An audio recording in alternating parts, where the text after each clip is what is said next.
So first of all, I guess we should start from the beginning with the presentation of who you are, actually. I mean, to me, you're the elite climber who started a successful YouTube channel, right? Yeah. But I guess that to many of your followers, you're the opposite, like a YouTube star who used to be an elite climber. Yeah. So that's why I think could be a good idea with a short recap that to say that you were the youth world champion in 2005. Yep. You made around 20 finals on the World Cup, right? Lead. That could be. I haven't counted, but yeah. Yeah, and 2 podiums. 2 podiums. Yeah. Yeah. I actually also have an 11th place in Boulder from Vail in 2010. Yeah, I hardly remember that, but yeah, actually. Yeah, which is good. And also a 3rd place from the World Games in 2013. Yeah. On rock, you red pointed 9B, and on side did AC plus, which is totally world class. Especially at the used time. to be, at least. I think the onside might still be world class, but I think the 9B is also slightly downgraded. Maybe it's 9A plus, so that is like. Let's not maybe talk about that. Yeah, let's not talk about that. No, but anyway, at the time you were definitely up there with the very best. Yeah. Yeah. And also you have, as far as I can see, a speed record of 40.90. Is that correct? Yeah, that's not something I'm very proud of, but I'm surprised. Where do you find that?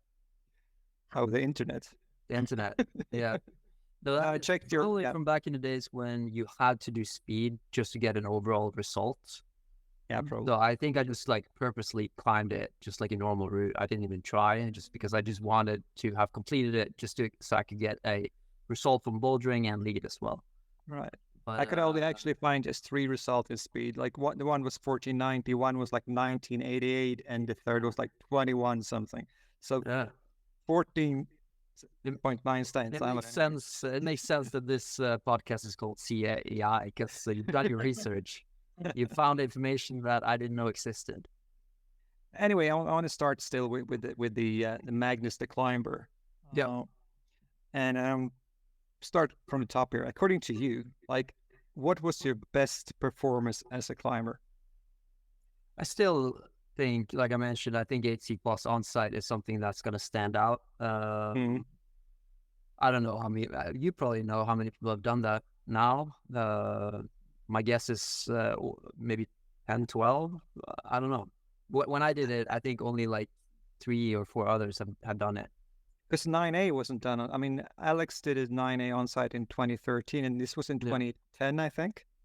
This was a little bit later, I think. Like maybe 12, maybe? Maybe. Yeah. But still before, so it was the hardest, like, it's tied like the hardest on-site with I guess, Pachi and Adam. Yeah, I don't know if it was Pachi. It was Ramon did a really impressive on-site in rifle, I think. A route that you're supposed to do a lot of knee bars on, and he just climbed it just straight up. Yeah.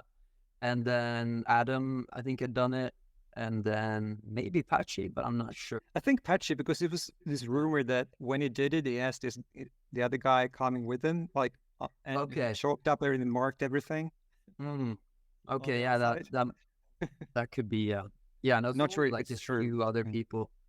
But that's definitely what I'm the most proud of today, I guess. I mean, I also won a lot of national championships, I think like 14 in a row and stuff, but the Norwegian level compared to the international level is not very high. But I used to also be very consistent. Like I used to be pretty much always top 10 in the World Cup.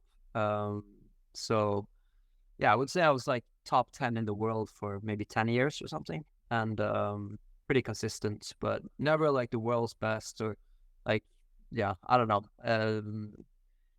But I'm still very proud of my 3rd places in the World Cups too. Like one of them were in Chamonix, which is a really big venue where all the best guys compete, and the other one was in Kran. So both places you had like a very, very like stacked field of good climbers. So I think also the 3rd places in the World Cup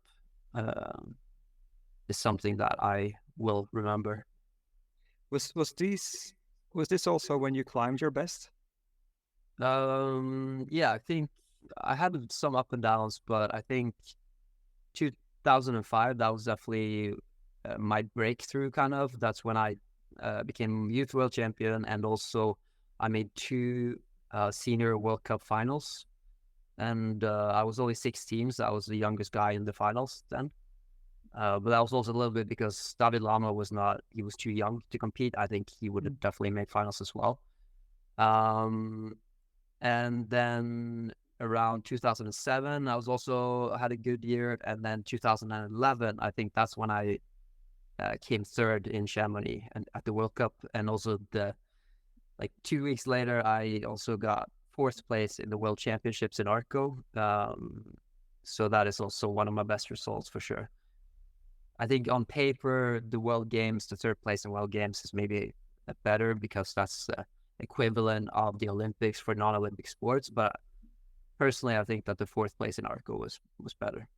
And was this also when you, like you said, you climbed your best, but was it when you were at your physical limit as well, or your physical peak as well, you said? Yeah, I would say maybe my physical peak came in 2011 or something. Yeah, around 23 or something.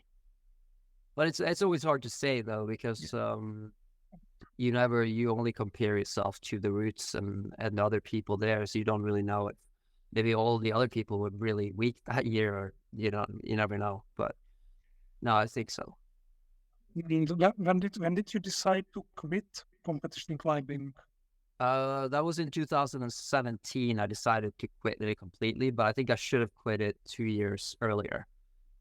Because I don't think I competed in any international comps in 2016.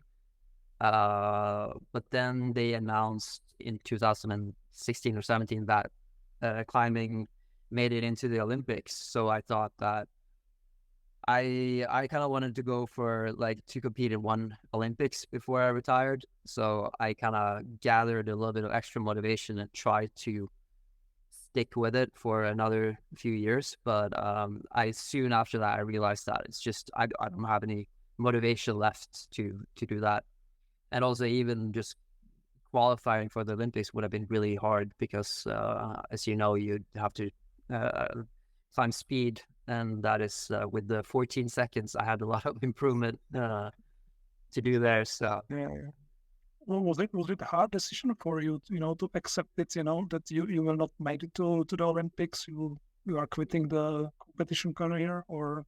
Yeah, I don't think the Olympics, especially, the Olympics never meant that much to me. But quitting competitions, yeah, for sure, that was a hard thing to do because it'd been my life for so long, and also I didn't have any retirement plan either. I don't have any formal education or anything to fall back on. So that was also another worry that I had, and probably why I didn't retire sooner. I think I would have retired earlier if I had something else to do. But no. But you say you retired because it came down to motivation basically. It was not a physical thing at all, I guess. No, I still felt as strong as ever, really. Yeah. And I felt that way probably up until maybe 2 years ago or something. I just started feeling that recovery takes a little bit longer, and just you feel like aches and pains that I didn't feel before, kind of. But I feel like, yeah, my peak could have lasted for a long time because I think physically I wasn't any weaker when I was at 32 than 22. And as you know, climbing is a sport that you can grow old in. I see a lot of people peak very late. So, but yeah, I'm also curious. It might be other things too. I used to eat healthier, sleep better, all that stuff. I was more professional, so it might be that as well. It's hard to say exactly what it is. If you, for some reason, decided to make a comeback and try to compete again, do you think you could A, get to the level where you make semis in the World Cup, B, make the final at the Nordic Championships, or C, make the final at the Norwegian Championships? As soon as you're looking out. That's a good question. No, I think for sure C. I mean, make finals in the Norwegian Championships would not be hard. I could probably do that tomorrow if it was announced. I'm talking about lead here, though. Yeah, of course. Yeah. But yeah, I also think I could make. Yeah, I actually think I think only A, making a semifinals in the World Cup, that would be a little bit difficult. So I would have to train. But I think if I dedicated myself to it for like half a year and I competed in all the World Cups, maybe I'd make one or two semifinals. I'd like to think so, but I have no idea. Like what Adam told me though is that he thinks that the general level has increased a lot, but the top level has not increased that much.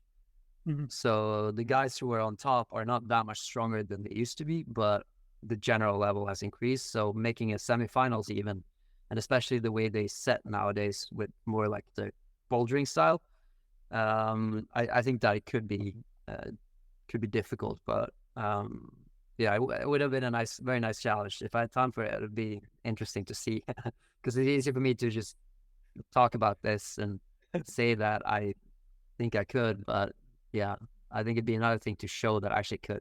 The hardest part for me would be the commitment to kind of re-spark that like fight and like wanting to train hard and almost enjoy the suffering of training a little bit. You know, I think as you grow older, you become more comfortable and you just like, you lose that, the fight that you had in you when you were younger, you know. But so when you were competing, did you actually enjoy the suffering? Yeah, I enjoyed it. Yeah, I think when I look back at it, I think I trained too hard, you know, because I enjoyed breaking myself down completely. I trained way too much. I should have trained smarter, not harder. Because yeah, I even see that now that I don't know, the sessions that I have now are it's like a higher quality just because I rest more, and I think I should have done more of that in the past as well. Because I felt like I was always walking around a little bit tired from all the training. So I should have probably not trained as much, and just all the different. I think I should have been more specific also. Like the training that I did when I went to Innsbruck and just climbed on the hardest routes there. That was the best training. I should have done more of that instead of all the like one-arm pull-ups and lock-offs and stuff. But it's things that I'm known for now, I guess. So maybe, maybe it wasn't such a bad thing. But did you have the knowledge back then to actually be smarter? No, I had no knowledge at all. I mean, my philosophy was just to climb a lot and train a lot. And yeah, I wasn't good at listening to my body or anything. So, and also, but I mean, I did have some knowledge just because I trained a lot with the Austrian team and I learned from the best, I feel like. So that is where my knowledge came from. When I started climbing in Bergen, there were a lot of guys who told me a lot of things that I realized in retrospect that was wrong, you know, about how you should train and stuff. But luckily, even though I was only like 12 years old at the time, I kind of figured that out, that there's probably a reason why they never became world champion, you know, so I probably shouldn't listen to them. Instead, I should try to work myself up to be able to compete or to climb with the best climbers and learn from them, because at that time, the level in Norway was just like so much lower than probably in Sweden too. I mean, you guys had Peter Bosma and some pretty strong guys, but in Norway, there was like no one competing at even in the World Cups. So, yeah. So that does mean you didn't have a coach? No, I pretty much never had a coach. I mean, we had a national team coach who traveled with us, and Stian, who was in Oslo, and we did some training together and stuff, but never worked closely with a coach. I think that would have been really good too, if I found someone that could really push me. I've always been kind of stubborn and like to do it my way, and that also gives me a lot of motivation to kind of figure all this stuff out myself. And I see a lot of the same stuff in YouTube as well. Like I'm kind of a control freak when it comes to everything I do. So I don't like to outsource, and I think that's maybe a weakness of mine that I should get better at, listening to other people and kind of trusting other people. I think, I don't know if it's the same in Norway, but in Sweden, it's still the rule that you don't have a coach, basically, even if you're... Yeah, but I also saw that when I traveled to Innsbruck, that a lot of the guys there didn't have, I mean, they had coaches and stuff, but they were in control of their training themselves. But I think recently there's much more like professionalism now when it comes to coaches. Yeah. The coaches have gotten a lot better, and now I feel like a lot of people have coaches. Like Adam Ondra has a coach who was not primarily a climbing coach, but he comes from a different background. So yeah, I think if I'd found the right coach, I think that could have made me a lot better for sure. But I think the sport was just not very evolved when back then. And that's the thing. People are always going to say that, though. Like, I remember the old guys when I started training, too. They said that when they were young, they didn't have any program or structure. And when they looked at me, they were like, oh, you're so professional. And now I say this about the youth, and the youth now will probably say this about the next youth. Yeah. It's just going to get more and more professional. And, there's going to be more of a team around every climber. And, yeah, it was hard for me to realize. I mean... when back then I thought we were pretty close to the physical limit of what a human is possible to do, but I think we're so far from it. Yeah, for sure. And another thing, and you mentioned it before, sort of, that you always been super strong. You know, you've been doing this 1 hour muscle ups, 1 finger pull up, that kind of thing. And even looking at you, one would guess that you were a bowler more than a climber. Yeah, that's a question I got a lot. But the thing is, when I started competing, bouldering wasn't a thing. I couldn't compete. There was no youth comps in bouldering. So I and all the climbers that I looked up to, they climbed lead, you know. I think probably there wasn't even bouldering World Cups when I started climbing. But it came right around when I started climbing, I think around the year 2000. There've probably been 1 or 2 probably X Games or something before then, but there wasn't really like a bouldering World Cup circuit like you see today. So it's just all my heroes, all my role models, they were all lead climbing, and that's what I found fascinating. So even though it probably wasn't, I have more of the body type of a boulderer, that was just like what I was most psyched on. So I think that's the reason. And I think also for the bouldering comps, I've always been I was always very nervous before comps. And for bouldering comps, I felt like I could never relax and climb my best. But for lead comps, especially back in the days, you could overpower everything. You could like pull a bit harder because everything was not as like low percentage as it is now. So I felt like it was easier for me to control in lead climbing and climb safely. And even though you only have 1 attempt in lead, obviously if you fall off you're done, but I still feel like those routes back in the days, you could just, if you had if you were physically strong enough, you could just you could be very consistent, you know, and you didn't have to take much risk. So you were basically always stronger than the route. Yeah, I mean, I think I could have climbed a lot better too. When I look at like Adam Ondra, who takes a lot of risk, that's probably something I should have done as well. But I was always more afraid of failing. That was my biggest thing. Like I was so afraid of like messing up or falling at the second draw because my foot slipped or something. So I think I pulled way too hard and tried to control it way too much. Do you think you would make a good coach yourself? No, I don't know. I think definitely there are a lot better coaches out there. But I don't know. I think I would enjoy it eventually when my body don't function anymore. Maybe it'd be nice to do all the training through someone else's. But because I do feel like I've learned a lot from just experimenting over the years and stuff. So I think it'd be nice to get into it. But right now, I don't think I'm a very good coach. Yeah. Well, now you're quite busy with other things. So Yeah.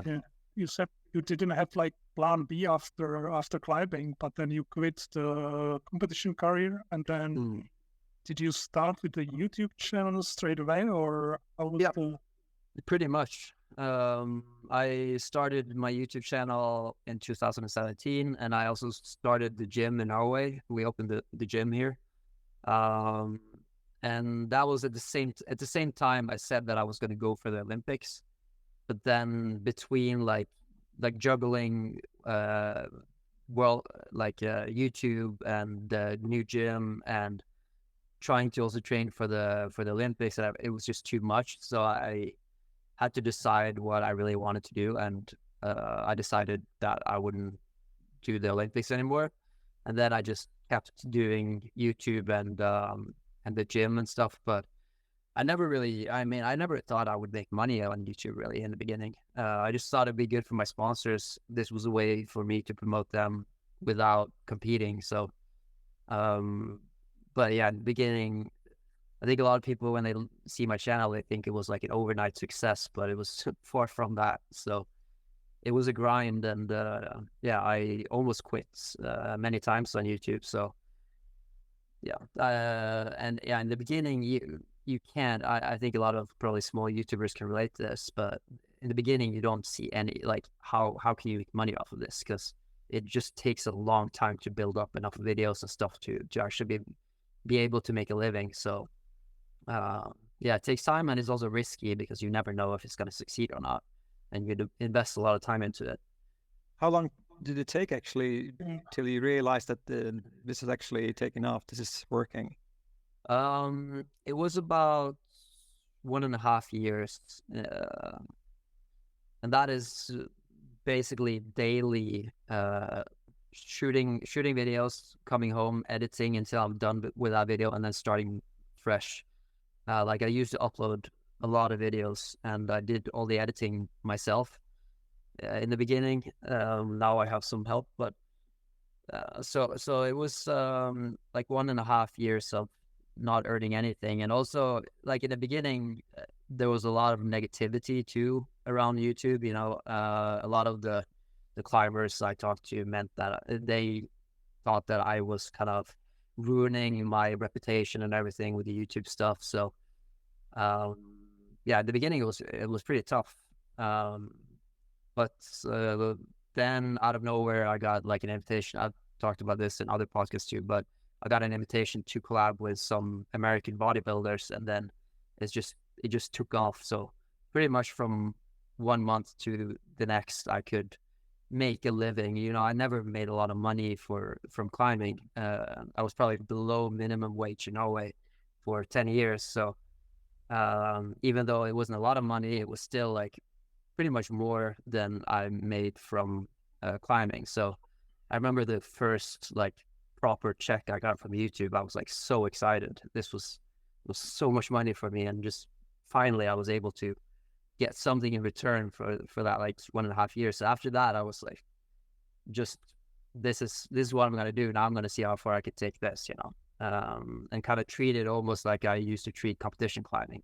You know, it's all about the numbers. It's all about like getting views. I'm just gonna put fuel on this thing and see where it can go, you know. So the breaking point, like the invitation from bodybuilders, so not the climbing content. Yeah, no, and that was strange. That was a weird transition too, because then all of a sudden I had this group of people who were more interested in bodybuilding or like fitness stuff, and then I kind of had to decide what I wanted to do, and since then I've tried to do a little bit of both. And then you see that climbers complain if I do more of the other stuff, and if I don't do the other stuff, my channel doesn't grow. So it's kind of a balance there.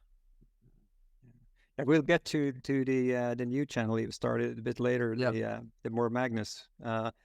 But before that, you said that from the beginning you didn't really have a goal. The goal was basically to do this for your sponsors and get some recognition that way. But now, so do you have a goal for what you want to become, where you want to get the? No, I mean, I've had goals like getting to 1 million, and you get a plaque from YouTube, like a poster thing where it says 1 million and stuff. And but the next step would be 10 million, which I don't even know if it's possible. I think I might have to change the channel completely to get there. So yeah, recently the goal has been right now my goal is to get rid of other things to do, because there was one point in my life that I still get a lot of like amazing opportunities, and in the beginning it was just so exciting, so I said yes to everything, and then I said yes to too much, and I actually feel like making YouTube videos and stuff is something I enjoy, so I'd like to get rid of a lot of the other projects I have going on and just focus more on YouTube again. And that's also why I started the second channel too, because I do enjoy making the climbing content more than anything. So it's just for the algorithm on YouTube now, it's very hard to publish climbing videos. You need like a package, you need a good thumbnail and title, and it's not enough that I just go to the gym and try a 7C plus or an 8A. It has to be spectacular. So that's the point of the second channel, is to kind of tone it down a little bit and just go back to pure or just climbing and less clickbait, I guess. Because I feel like maybe I lost a little bit of like my core audience when I went the fitness direction, and I still feel like there's an interest for the just climbing videos, so that's what I'm trying with that channel. So did you get deep into the algorithm rabbit hole, or yeah do you know all about it? I'm updated on the YouTube algorithm, and it's changed a lot since I started too, so it's important to kind of follow that and the trends and stuff. When I started YouTube, it was daily vlogging. YouTube would reward people who uploaded a lot of videos because they needed a lot of content, and you could see like daily vlogging was like a thing where people would just blow up just because the algorithm favored people who uploaded a lot. But now you see the channels that blow up they have higher quality, but they don't upload a lot. So that's kind of what I had to do as well. Not upload a lot of videos, but aim for something higher quality every time. And by higher quality, I don't mean necessarily that the footage is higher quality and stuff, but it has a better package or wrapping. The thumbnail and the video idea is good, and it's something new, or kind of clickbaity. Oh, that's interesting. That the changes of the algorithm and what is quality in that sense. Yeah. Where do you follow this though? How do you know this? Well, there's a lot of analytics on YouTube, but I also follow channels that talk about this stuff. So a few of the measurements now on YouTube is first 30 seconds. How many people watch the first 30 seconds? That's really important. And that's why I usually have an intro to my videos. I try to keep people there for the first 30 seconds at least. And then back in the days, it used to be watch time. So how much people watch, but now it's average watch time. So this means that you should cut your video pretty abrupt, because as soon as people figure out that the video is about to end, they're going to click out, and it's going to affect the percentage of watch time. So that is also something I changed. Back in the days, I would make a lot of really long videos, like 1 hour of bouldering and stuff, and that would be very good for the algorithm. Now it would not be good for the algorithm. And even now, you don't even have it. Usually, or before I would say like and subscribe and thanks for watching and all that stuff at the end of the video, but I've stopped doing, or I'm trying to stop doing that. It's a habit, so it's hard to stop it. But because you want to end the video right away so that people don't get the chance to click out, because YouTube also measures like how many people have watched the entire thing. So you have to kind of end the video before they even realize it's about to end.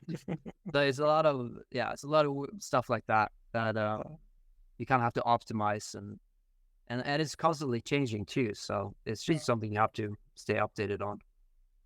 So about your videos then, what and who has surprised you the most when climbing with various climbers and other athletes? A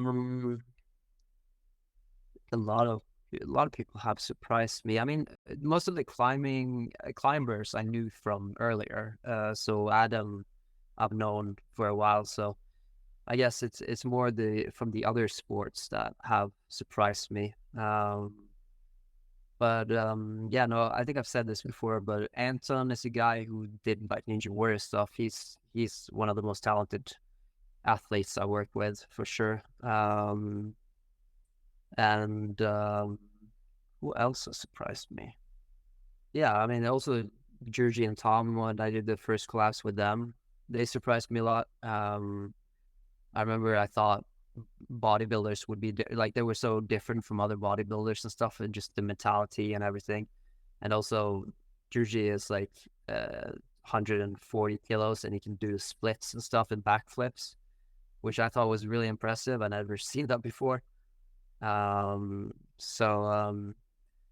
and in general, I feel like I also learned a little bit just by hanging out with other athletes too.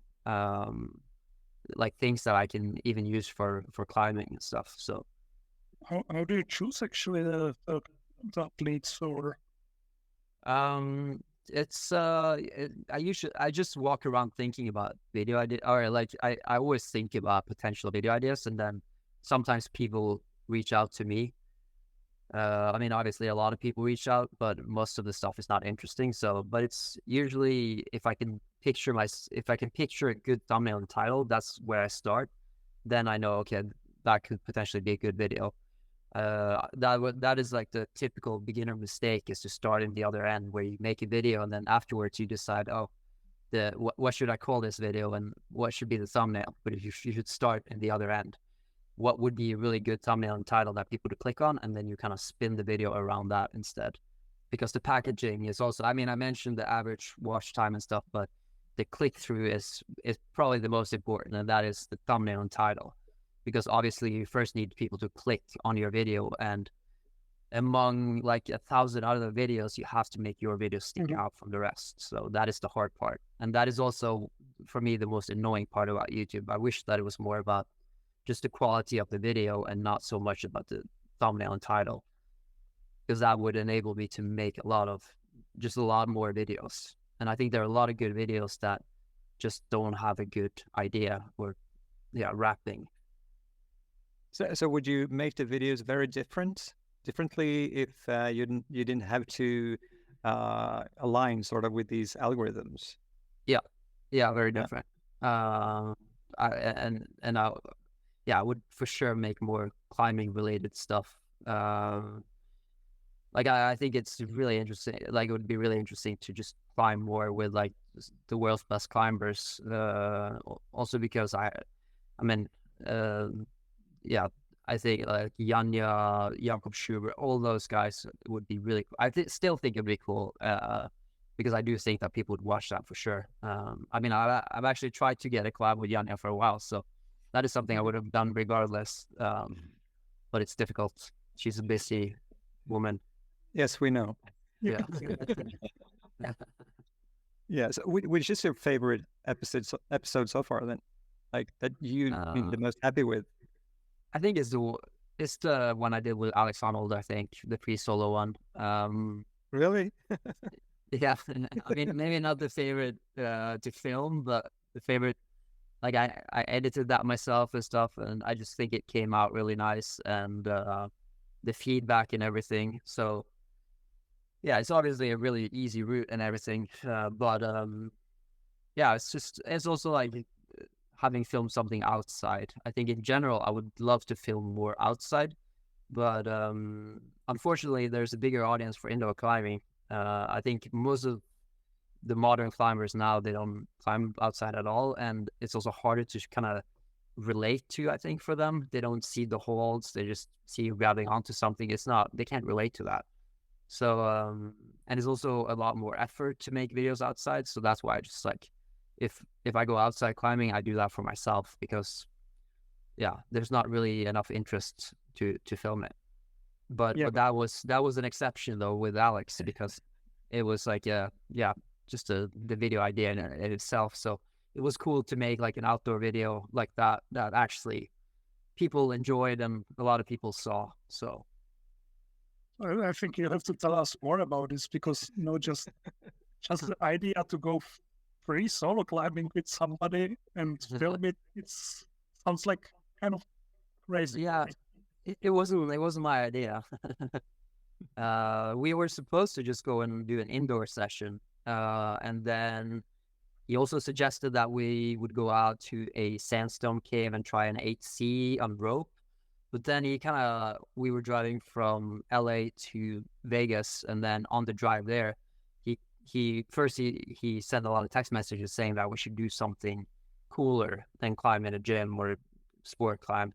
I was just like, what do you have in mind? And it was just, we could just go for this easy scramble. And then he started sending me pictures and stuff, and I texted him back saying that I'm not really interested. I mean, this it looks a little bit too hardcore for me, even though it's like a 5.9, which is what, like a 5+ or something. But then he called me, and he convinced me to at least go and just look at the route, just go there, stand underneath the route, look up, and he was sure that I was going to feel okay, and if I didn't, then we wouldn't do it. But already then I felt like just going there, with cameras and stuff, I know myself enough to kind of, I know that I would feel a little bit of pressure just because we went all the way there and stuff. So I was hesitant to even say yes to that, but I agreed to say yes. I said yes. We went there and we looked up at some people climbing with ropes, and I mean, it looked pretty slabby and stuff. It didn't look that bad, but I still didn't really know if I wanted to commit for it. But then he kind of talked me into it. Like, he told me to just climb 5 meters and then come down, just get accustomed to it and stuff. And I did that. And then, the hardest part was just to say, okay, let's go for it. Because it's like when you get started, there's not really like a rescue. There's not a ledge. Like, you have a good places to like relax and stuff, but there's not like the big ledges or anything. So when you start, you actually have to commit and go for it. And I mean, I hadn't climbed that route. I hadn't even been to Red Rock, so I didn't even know how the rock quality is. I mean, I hear that sandstone will break if it's rained. So just decided to go for it. And I mean, it did feel comfortable, but there were certain times where it didn't feel as comfortable as I had hoped, for sure. And also, there was supposed to be a lot of chalk there, but there was like 0 chalk because it had rained a week before or something, which also made me think: is the rock fragile because of the rain, or is it okay? We filmed everything. I mean, we had a camera. We had the cameraman there, but he filmed everything from the ground. He was also really sketched out. Since I edited this video, I could hear him behind his camera. Like, he probably didn't think about me editing this and stuff, but he was like, "Oh fuck, I don't want to." Like, and they kind of they tried to talk me out of it too, because I mean, I think it's almost scarier to watch someone do something like that. It's the same for me. If I watch something walk close to a cliff or something, I get nervous on their behalf too. So, but it was a nice experience. But not something I would do again. And then afterwards too, I got a lot of trouble with YouTube because of free soloing, and they basically demonetized the video, which means that you get limited ads on the video, but also you get a lot less traffic because they're not going to promote a video they don't earn money on. So you could see, like, in the beginning, it was like crazy. The video did better than any other video I performed, but that I released. But as soon as it got demonetized, it just shut down all traffic. So that was kind of a bummer, but then eventually I got it monetized again. I emailed YouTube and kind of argued with them and tried to just reach out to everyone I knew. And my argument was that YouTube has the free solo movie on YouTube as a movie that people can buy. So if people can buy that movie with the same guy, I should be able to climb with the guy and release that as a YouTube video. So that was eventually I got it back. And it's just a cool experience. And Yeah, it turned out well, right? Yeah, don't know. Well, yeah. And I mean, was I also, got, I mean, to be completely honest too, I was also worried about Alex because I think that that's exactly when accidents happen. It's when you're out with a friend, you film him, you're not used to holding the camera, and he's just so relaxed. You know, it's just like such an easy scramble for him, and then just something happens, and I was just like, yeah, that would be a nightmare if he fell. You know, so I was worried for both of us. But yeah, this sure. is still your favorite episode. Yeah, yeah, it's probably when I get older, that is probably the episode that I would rewatch. I mean, whatever you think, it's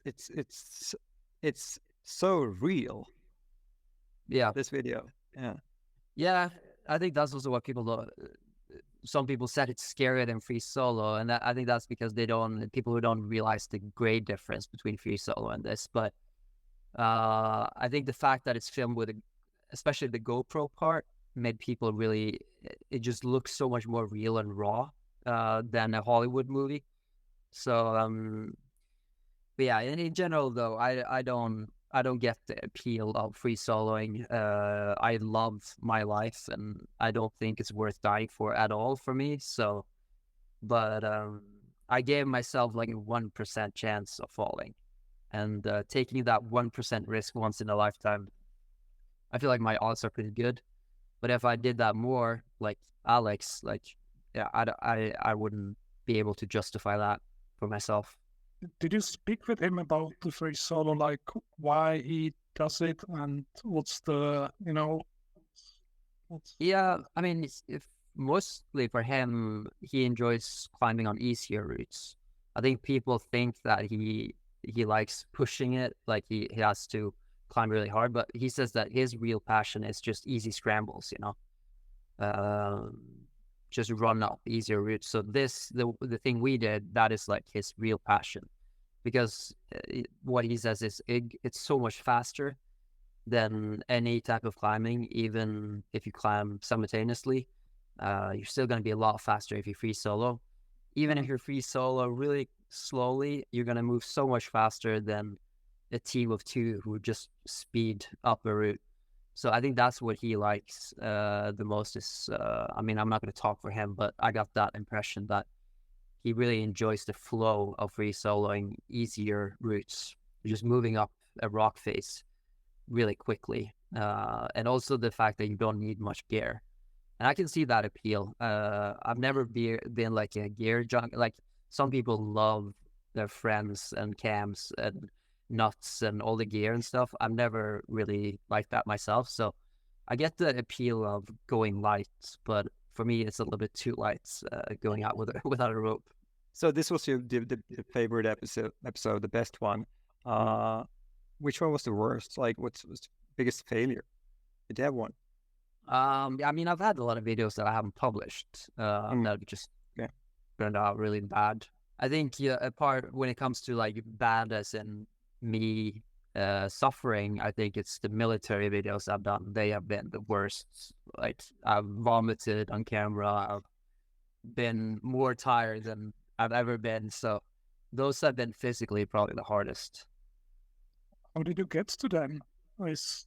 I have a few friends actually in the military. So they talk to someone, and then a lot of people think that they're sponsored, but they're not sponsored at all.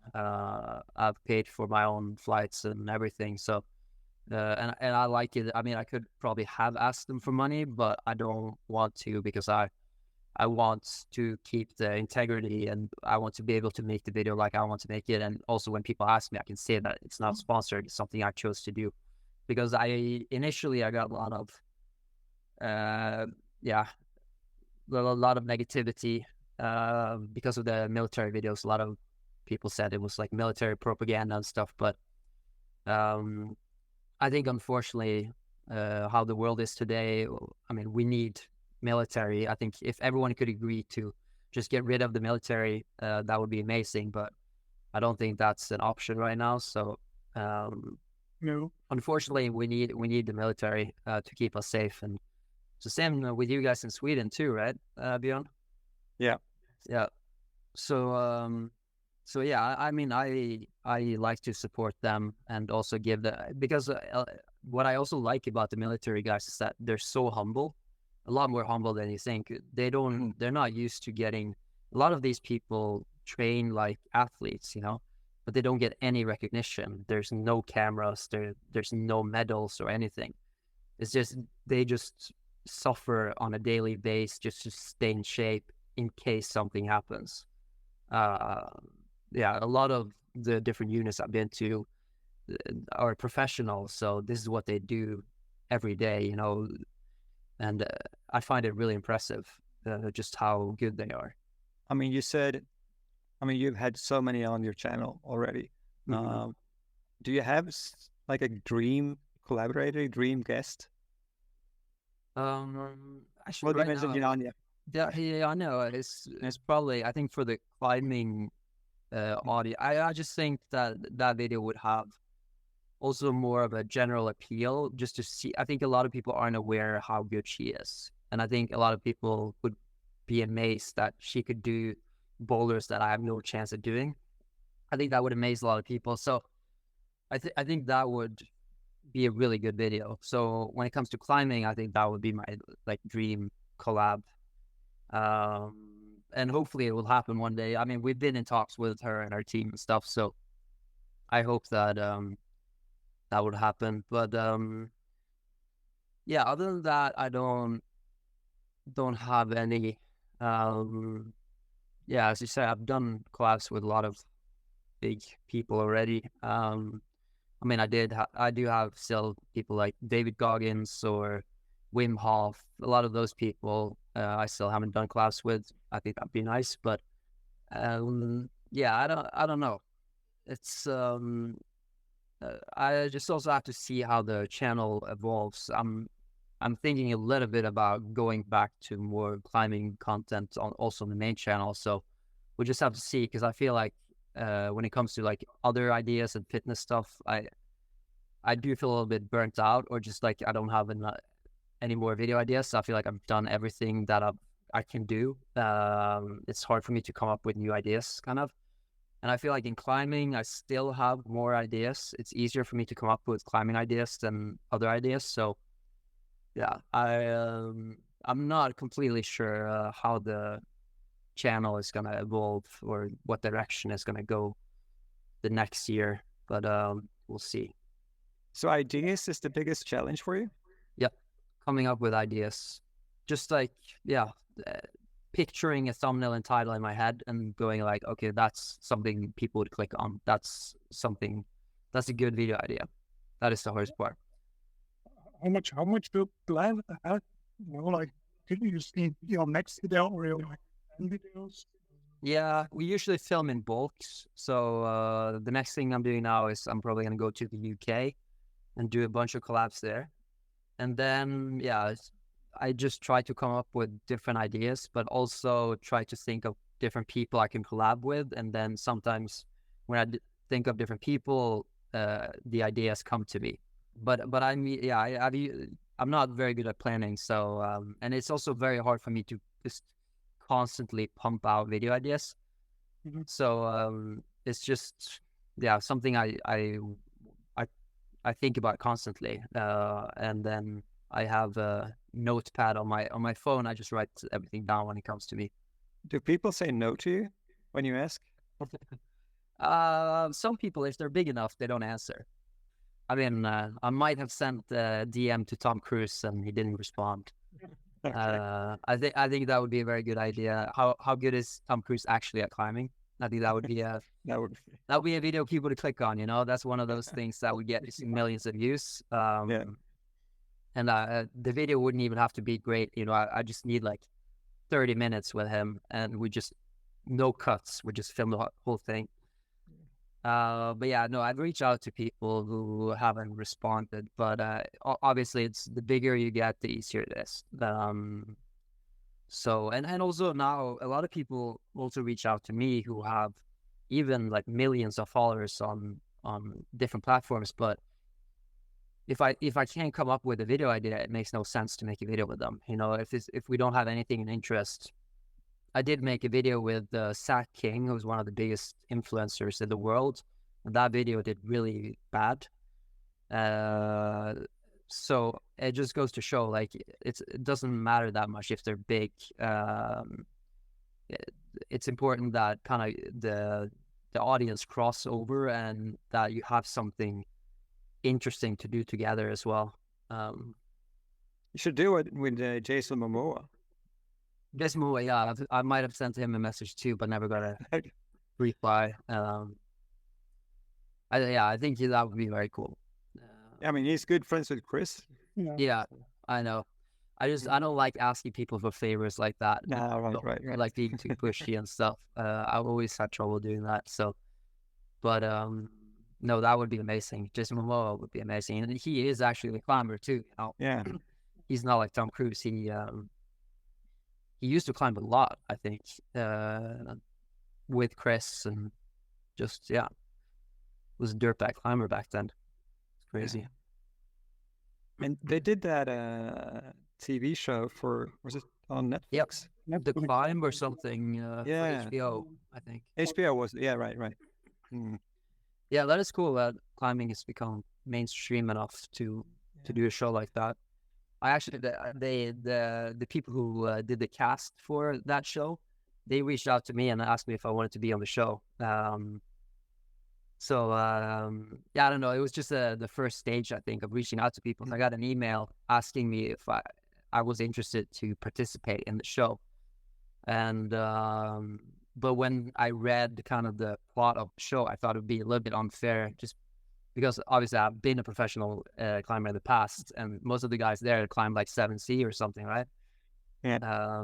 And also I know Chris, and he's a judge. So I told him that, and then I didn't hear back from him. But I said it'd be cool to. I mean, if they wanted me to go to the show, I would love to. But I just thought that maybe it would be a little bit unfair, and also awkward if Chris had to send me home. Be a little bit awkward, I think. Yes. So I think last question about your YouTube and your guests. And this is. Or like, who is this physically strongest climber you know? Ooh, physically, I think I don't know him personally, but Yves Grub, I don't know how to pronounce. Oh yeah. The guy from Canada. I think he is strongest based on just the videos I've seen. Yeah, for sure.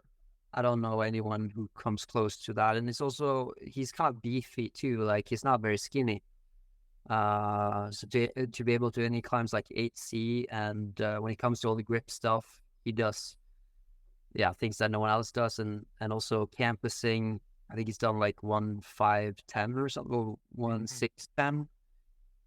I think but he's not a big guy, right? He's kind of, he's not, that's what I realized. I thought watching his videos, I thought he'd be kind of tall, but I think he's not very tall, but he has a lot of muscles, so. Oh yeah, for sure.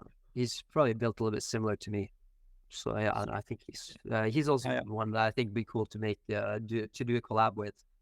Outside work, then, do you get to spend any time at home? Really? I mean, you're at home right now, I guess. Yeah.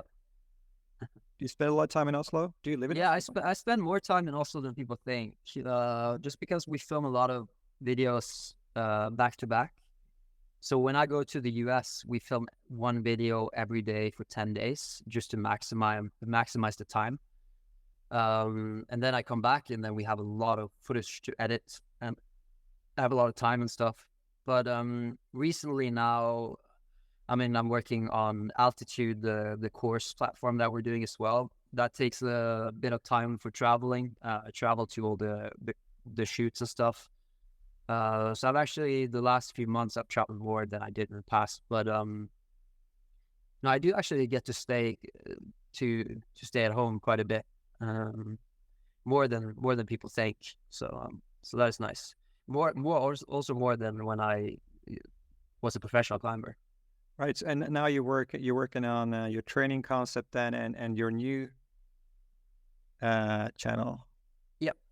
Yeah, so we're doing altitude is the course. First, we're doing a course without him, and then we have a lot of other people now. The most iconic climbers like Alex Megos and Daniel Woods and Demi Claude and Hazel Finley. We have a lot of people we're making courses with now, and yeah, my gyms, my clothing brand, and we have also opened a fitness gym in Norway now, Adrenaline, that also has some of those like the same elements as you see in Ninja Warriors, OCR, and calisthenics. So that is also another thing. So yeah, that's kind of what I meant about having a lot of projects and things going on and saying yes to a lot of stuff. Now I pretty much say no to anything that comes my way, just because I need time to focus on the things that I'm already invested in. Do you say no to sleeping?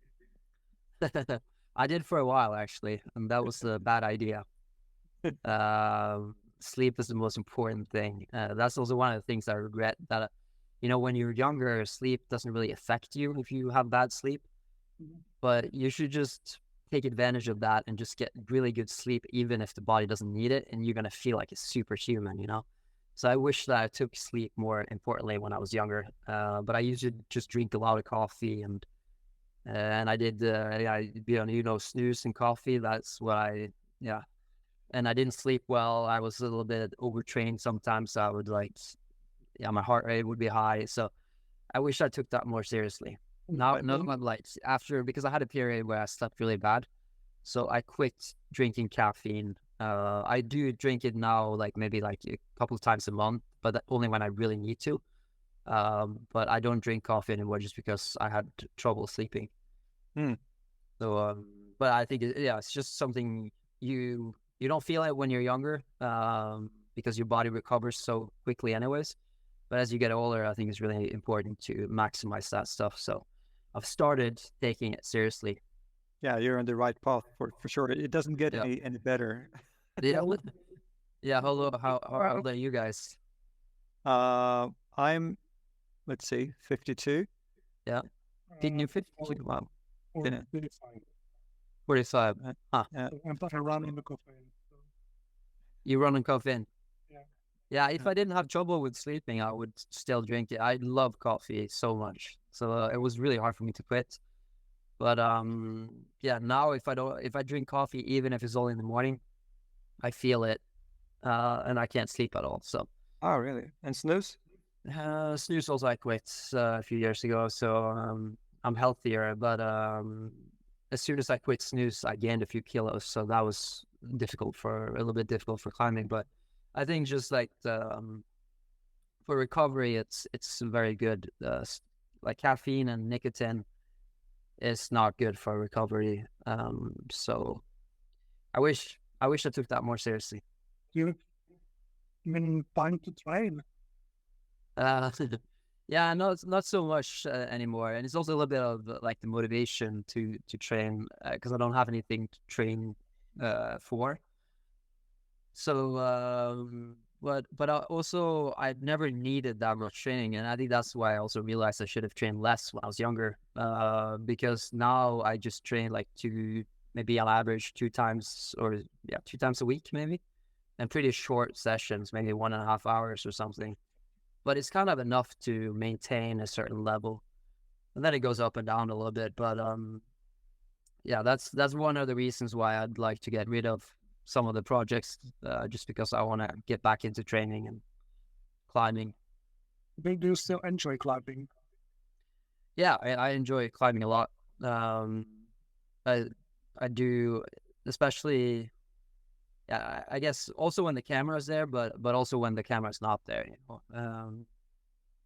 I do. What I probably miss the most is traveling for climbing.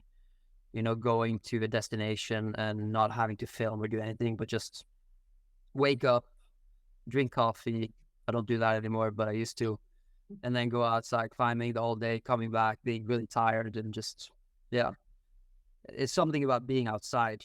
I feel like being outside is so healthy, and I've been outside a lot throughout my life, but not the last years, and that is also something I miss, just being outside. So what would be your first destination to go climb outside? Like, if you could go now. My younger self, I think, would have punched myself if I said this, but I think something like Kalymnos or something. Because as you get older, you would like more comfortable places, you know, just cruising around on a scooter and it's hot, you know. I don't need it to be 5 degrees and windy anymore. It's okay if it's like 20 degrees and humid. I just want to enjoy it, you know. So I'm never gonna do the grades that I used to anyway. So it's not like I'm trying to do anything spectacular. I'm just trying to enjoy myself. But regardless where you go, if it's Kalymnos or if it's a gym somewhere, you're always Magnus Midtbø. Yeah. So wherever you climb, people gonna recognize you. Is that do you get self-aware? You know, people watching you all the time. Is that a problem for you? Yeah, a little bit. I mean, that also is part of the reason why it's hard to train. It's because you feel like it's a little bit interrupted. And just a feeling of, I don't know. I like it when people come up and stuff, but yeah, sometimes it's nice to just train and not be observed and just like do your own thing. So, but that's it. Good thing about having your own gym is that you can train after the gym is closed. But then, yeah, it goes back to the thing with sleep too. I used to do that, but then I realized it's not good for sleep to train that late. So I stopped doing that. So now I try to go whenever there's not that many people. And it's usually not so much a problem when I'm at home. It's more a problem when I go abroad because people are used to seeing me in the gym. It's not something special. I think it's the same for everyone. People say that you're never going to be a celebrity in your hometown, kind of. Sure. I think it's the same thing here. So I don't get bothered too much in Oslo. It's more when I go to somewhere new, when people don't expect to see me, then they come up and ask for things, which is totally fine. But yeah. Yeah, I mean, I got to watch it firsthand last week here, and it's a huge thing for people to see Magnus come. I mean, it's people coming up to him all the time. Yeah, and I feel like it's a different type of fame too, you know, because it's someone you feel like you know from watching YouTube because it's so personal. So it's not like you're not like a superstar celebrity in that way. It's not like when you see Tom Cruise, you're just like you get starstruck and you're like, oh, this is like someone who's above me. But I feel like when people see me, they kind of stop for a moment and they have to think, is this someone I know? And then they're like, oh, you might. Then they realize that it's not someone they know. It's just someone they've seen on YouTube. I think it's a huge compliment that people. Yeah, it's just kind of weird that. I mean, I was a professional climber for 10 years. No one knew who I was, and I know for a fact that if I hadn't done anything since I retired in 2017, no one would remember who I am. Oh. So but I mean this. I'm not trying to be humble. I mean, you would, of course, who's like a nerd, but everyone else would have forgotten. And it's the same thing with World Cups and everything. People forget results. They don't remember who was the world champion 3 years ago. But it's a social media thing, and I think it's both good and bad. You know, that kind of climbers get forced into doing social media, and a lot of good climbers who are bad at social media get squeezed out. But I think in general though, it helps everything because it just fuels the economy of the gyms and equipment and everything. And I think it's going to come back to just getting better competitions and more sponsorships for climbers, and just going to help the whole industry. But I know that some people probably think that like YouTubers are taking the money of professional athletes, but I think it's actually the other way around, where we're kind of helping the economy. But yeah, no, I do think it's very unfair though how much recognition people get. You see people who are so talented that hardly no one knows who they are, you know. Then you see people who are average and have 100,000s of followers. So that has changed a lot since when I remember when you tried to get sponsors back in the days, you would have your resume, you know, you would have like your hardest on-site, your best competition results and stuff. And then gradually it's just becoming about, or it's already become about, just numbers on social media, even for the professional climbers. But yeah, I guess that's how it is. And about that, which channels do you follow yourself? I mostly follow tech channels, actually. Because when you're in the whole climbing and fitness stuff, you get tired of watching that kind of. So I watch camera gear and editing tutorials and yeah, stuff like that on YouTube mostly. That is my thing. Yeah, that is also kind of the motivation of doing YouTube, is to try to always step up the quality. Every time I buy a new camera, I get new motivation because yeah, it's gonna look better, you know. So even though it's something that 99.999% of people don't care about, it's something that I enjoy. So yeah, that's become kind of my side thing. I guess it's the same for you, Björn, too, right? I mean, you're a photographer, so Yeah, we're both photographers. Yeah. Vladek more than me.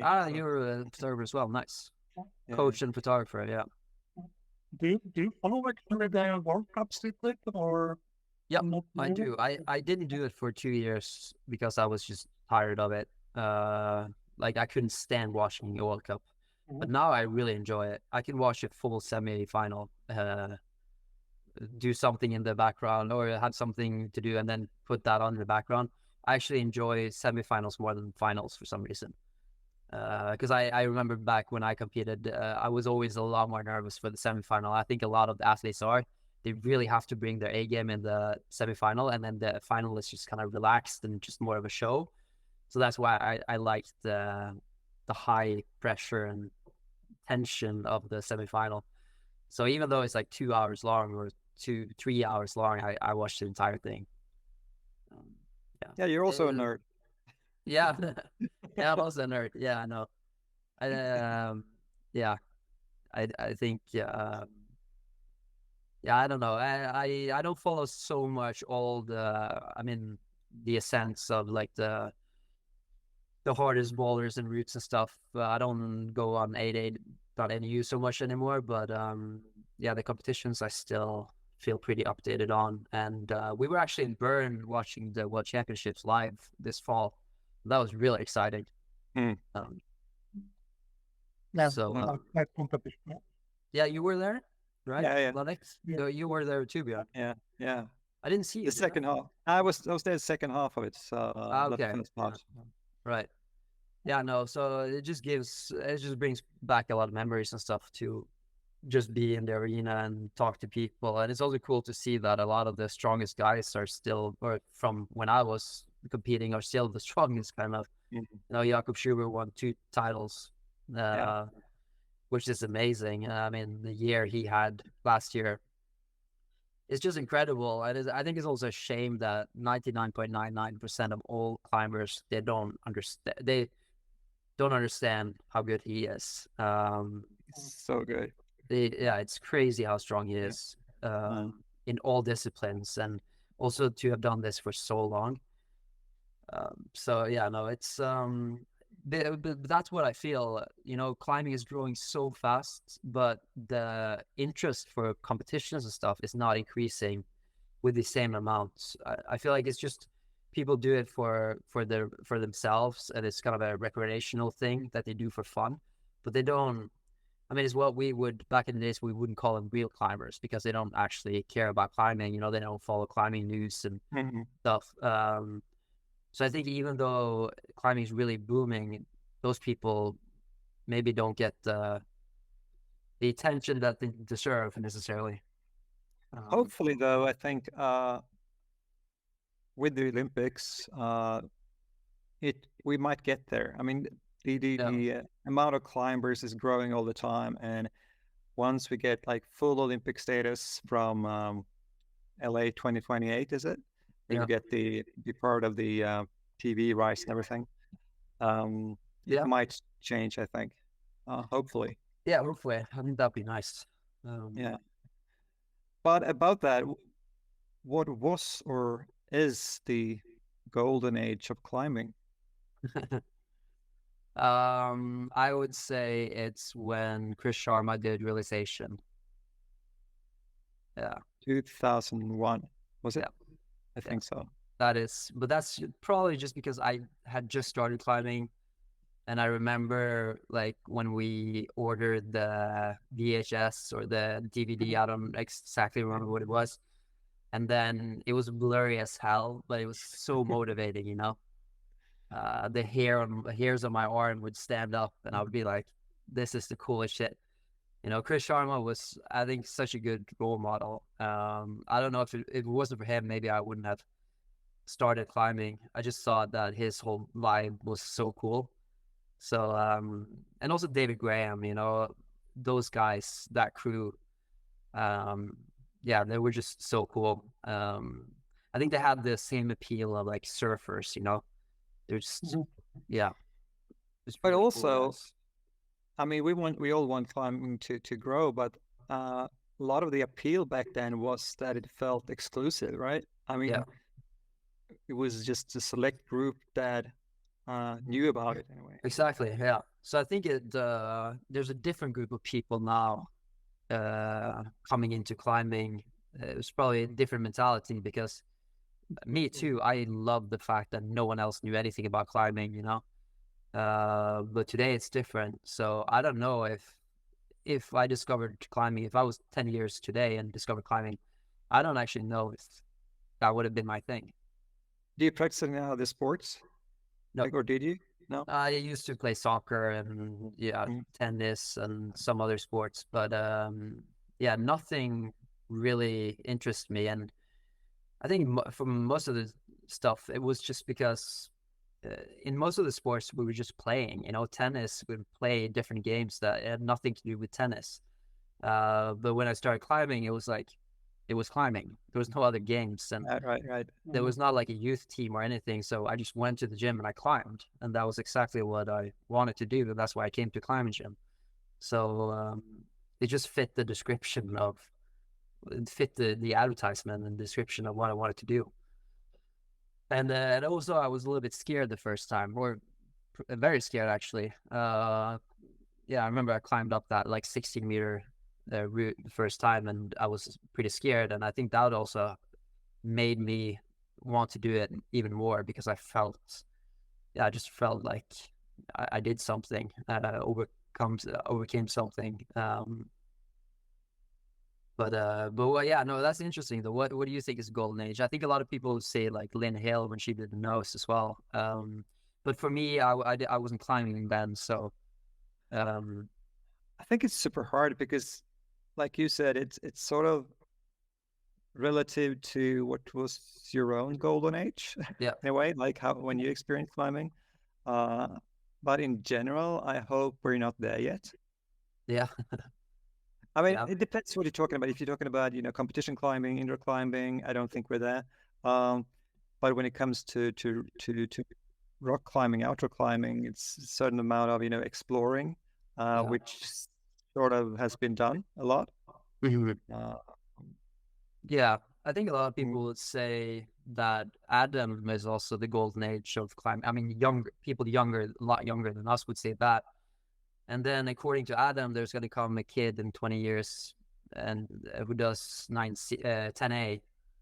And that's going to be the golden age. So I think there's just going to be different golden ages. But for me, it's just like, when I look back at it, it's just the colors of the Rock and Ice magazines, everything. It looks so beautiful in my head, you know. It's just the excitement of the new magazine coming. Exactly, yeah. I had to take the bus 30 minutes each way to get that magazine. Just one little kiosk in Bergen had it. So, and all the news came like 2 months later. But it was still amazing, you know. And especially when you could do, I mean, ordering like DVDs and VHS and stuff, watching the real thing, yeah, all that stuff. I don't know. Everything is so accessible today. That's why maybe it's not as exciting, you know. Yeah, there was nothing else really. So you were just like waiting for that one movie or that one magazine, and I think the waiting makes it more special. So Yeah. maybe that's why. Yeah. And also made the rock stars, bigger somehow, because I it think was so like, too. there were kind of myths because you didn't know anything. Exactly. Yeah. Yeah, no, seeing people in real life was really crazy for the first time, because you just seen Yeah. them on magazines and in movies, and yeah, no, that's changed quite a bit, I feel like. Yeah. Yeah. Do you like this band? Or The change? Yeah. Yeah, I mean, I like the change. Obviously the change has been very good for me, so I shouldn't complain. But of course, when you look back, it's always going to be very nostalgic. I mean, it's not only when it comes to climbing, but just, I mean, even thinking back at it when I had my phone that I could just text and call with. I mean, that's some days I'm thinking about getting a phone like that, just because it's nostalgia. I want to, yeah, but yeah, no, I think. I think it's good. I mean, it also is really good for how climbing is evolving, that everything is so accessible. And I think also people are a lot more honest now than they were back then. Back then, I remember like training wasn't cool. Climbing inside was definitely not cool. If you were climbing inside on a day where you could climb outside, you'd be beaten by the local climbers. And yeah, you were not supposed to train. You were just supposed to be really good for some weird reason. So I think the transparency today is a lot better. People are a lot more honest. And that's also why it was so hard for me to figure out what actually do I have to do to improve, because everyone kept it a secret what they did. They were like training behind closed doors and not showing anyone that they trained, because that wasn't cool back then. You were just supposed to be good at climbing, which I guess they felt was the humble way, but I feel like it's the opposite of humble, pretending like you're just magically really good at climbing without training. So, no, I definitely think that it's good for the evolution of the sport. And yeah, that's why I think we've just seen the beginning. I think that in 20 years from now, the level is going to be so much higher than it is today. I think so. You can physically get much higher in terms of. Yeah, I think you can. Yeah, I think now a lot of people are either just naturally talented, or they have a talent for training. But I think if you combine those, like you see in other sports where you need both to be world class, I think that's going to be the change. You need like the perfect body and the perfect genetics, and then you also have the training genetics and the mindset. I think that, yeah, people can get a lot better. But then again, yeah, it's hard to say. You see those routes that Alex Honnold put up in the 90s, and people still struggle to do them today. So maybe they're just going to be good at different stuff. Maybe in 20 years, you have to do like double backflips on World Cup boulders. And the climbers are not necessarily that much stronger, but they're just like good at a whole different type of climbing. Let's hope not. Yeah. So we're talking about time here. Where do you see yourself in 10 years? You're a bit Vladek's age. Yeah. I think that I hope that I will have a lot less to do. Maybe have a vacation house in Spain where I go to half the year, live half the year in Norway. Still do YouTube, but focus more on videos that I like to make. Because hopefully by then the algorithm will have changed a lot, and yeah, maybe there's just more of an interest for climbing in general, since climbing is growing. And yeah, maybe have a very good team of people to make the YouTube videos with me, but also be very involved myself. I do like making videos, and also making videos about other people, not myself necessarily. I'm a little bit tired of seeing myself, to be honest. I mean, it sounds strange, but when you're like always, you've edited yourself, you're looking at yourself, and you get really tired of yourself, and you get self-aware. Things that you say, things that you do, it's just like, oh, stupid. You're complaining, there's excuses. Like, I think it's good for some things to just be self-aware of things you do, bad habits and stuff. But I do get a little bit tired of myself. It's not like I'm watching myself on YouTube. It's more I have to go through footage and edit, and when people send over drafts and stuff, I have to watch myself. So I just want to. But do you ever watch the full videos? Of myself? When they're on on the YouTube. Yeah, I always have to watch it because there could be glitch or something. So after we watch, even though I've already watched the same video like 5 times, I still have to put it on YouTube and then rewatch it just to make sure that all the conversions and stuff has there's no errors or anything. So a lot of watching myself, but I never go back and watch. I don't think I've ever watched an old video of myself. Like, I've never gone back and rewatched a video that I've done in the past. But I think it just takes a certain amount of time. I think because I've realized that with photos too that you have on your phone, they're not interesting for the first, I would say, 8 to 10 years. They're not interesting. But after 10 years, they become gold, you know? Yeah. So I think it's just important to know, because you should definitely save those, even though they're meaningless to you now. In 10 years' time, it's just, I guess that's how the brain works, you know, forgetting about all the bad and remembering the good, and it just becomes nostalgic. But I think it takes around 8-10 years, at least for me, before I see the value. So maybe in 8-10 years' time, I'll look back and rewatch my channel. Yeah, it's getting a lot of nostalgia here. Yeah. Yeah.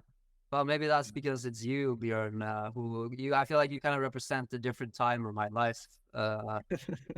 Just because you were the editor of UK Climbing, the magazine, and photographer and stuff.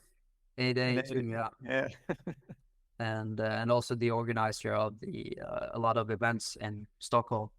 Mm-hmm. No, but it's definitely, I mean, I think it's also interesting for people, because I don't really talk that much about the past.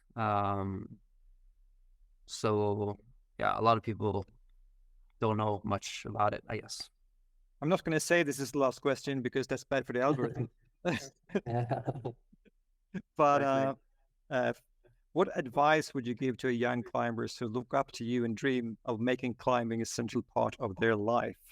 For me, it was kind of, I mean, obviously it wasn't planned, but I did competitions, and because of my background, that helped me a lot on YouTube. I would never have been on YouTube if it wasn't for that. But if this is more of a question about just from a performance standpoint, you know, I guess that's what it is. I think the first thing is just to you need the passion for it. You have to make sure that you're passionate enough.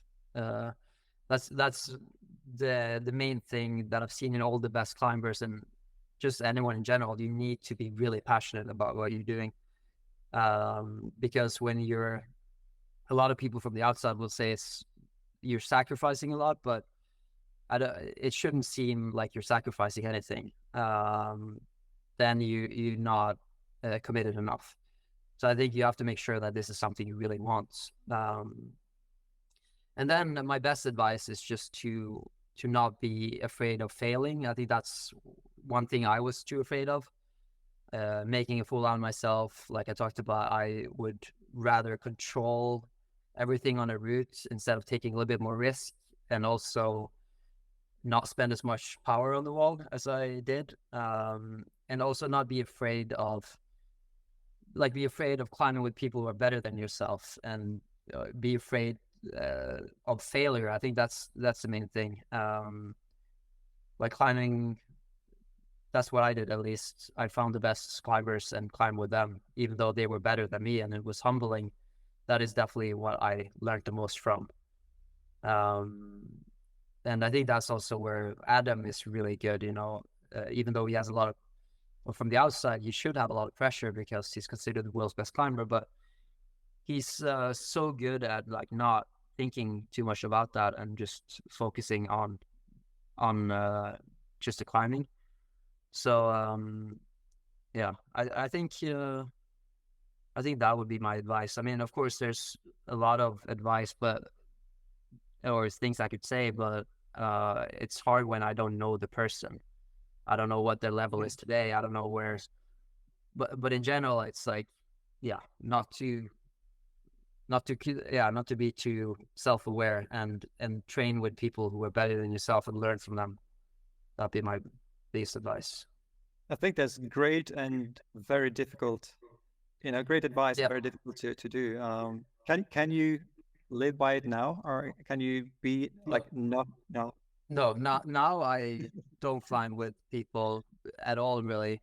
I mean, only for YouTube videos. And also, I felt like, especially as I got better in Norway, it was hard because I always felt like everyone expected me to win, so anything else would feel like a loss. And I was like afraid of competing just because I was afraid of losing. And that is probably the worst mindset to have. I think, not caring too much about the result and stuff, but instead just enjoying and like learning from it. It sounds like a cliche, but it's so easy to get like so caught up in the results and the numbers and the grades and all that stuff. But I think if in every competition, especially when you're young, you just feel like the main thing is just to learn from it and not care too much about the results. That is, but it's of course, it's a lot easier said than done. Yeah, exactly. It's really for me too. I was so nervous before every competition, and I tried to tell myself that it doesn't matter. Like, no one's gonna die, nothing's gonna happen. People don't really care as much as you think. The one who cares the most is yourself. I could tell myself all that stuff, but it didn't help. I would still just get words, just as nervous. Right? Yeah. Yep. I mean, it's even more difficult if you are the best in world. If you are the best for a long time, then you can just lose actually. Because you can be better. Yeah.